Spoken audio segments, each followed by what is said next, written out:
BRS పార్టీతో నాకేం సంబంధం అన్న? బీఆర్ఎస్ పార్టీలోకి వెళ్ళి నన్ను సస్పెండ్ చేసిండ్రు.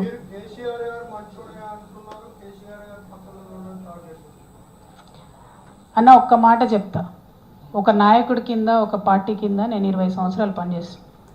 బయటకు వచ్చి ఆ నాయకుడు మంచివాడు కాదని చెప్పే అంత నీచమైన సంస్కృతి ఎవరికి ఉండకూడదు.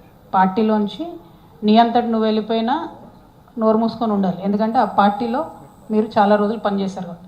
కానీ నా అంతటి నేను రాలే బయటికి, నన్ను బయటకు వేసిర్రు. నన్ను బయటకు వేయడంలో కొంతమంది కుట్ర చేసిర్రు, అది వాస్తవం. సో నా మీద ఎవరైతే కుట్ర చేశారో వాళ్ళ మీద ఖచ్చితంగా నేను మాట్లాడతా కదన్న. అది పాలిటిక్స్ కాదు. పెద్ద నాయకుడు కేసీఆర్ గారు, వారు లేకపోతే తెలంగాణ వచ్చేదే కాదు.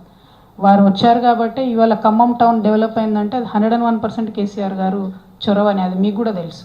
ఖమ్మం టౌన్ ఇవాళ ఎక్కడికి పోయినా అద్భుతంగా హైదరాబాద్లో కనబడుతుంది.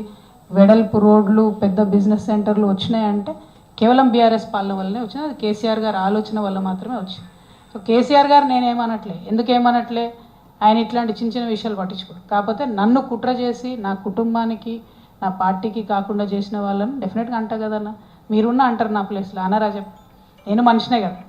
కాబట్టి అంతే తప్పితే అది కూడా నేను ఒకటి మళ్ళీ గుర్తుపెట్టుకున్నాను, నేను ఎక్కడ కూడా వితౌట్ ప్రూఫ్ ఎవరి మీద కూడా అలిగేషన్ చేయను. నా జీవితంలో చేయలేదు, చేయను.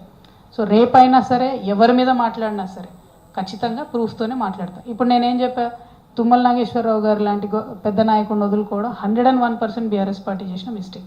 దానివల్ల 2 నష్టాలు జరిగినాయి పార్టీకి. ఒక వాతావరణం ఏర్పడింది రాష్ట్ర వ్యాప్తంగా, ఇది అందరు పెద్ద నాయకులు వెళ్ళిపోతున్నారు అనేటటువంటి. అది కరెక్ట్ కాదు కదా. అంత ఎక్స్పీరియన్స్ ఉన్న వాళ్ళు ఎక్కడ దొరుకుతారు? ఉన్నప్పుడు వాళ్ళని కాపాడుకోగలగాలి. సో ఇప్పుడు నన్ను 20 ఏళ్ళు పనిచేసి నన్ను బయటకు పంపించారు. సో అదే పార్టీలో ఉన్న వాళ్ళు ఆలోచించారు, అన్న వాళ్ళ బిడ్డనే బయటకు పంపించారు, మా సంగతి ఏంది అనుకోరా? అనుకుంటారు కదా. సమయం సందర్భం వచ్చినప్పుడు ఎగ్జిబిట్ చేస్తారు ఎవరన్నా కూడా. ఇప్పుడు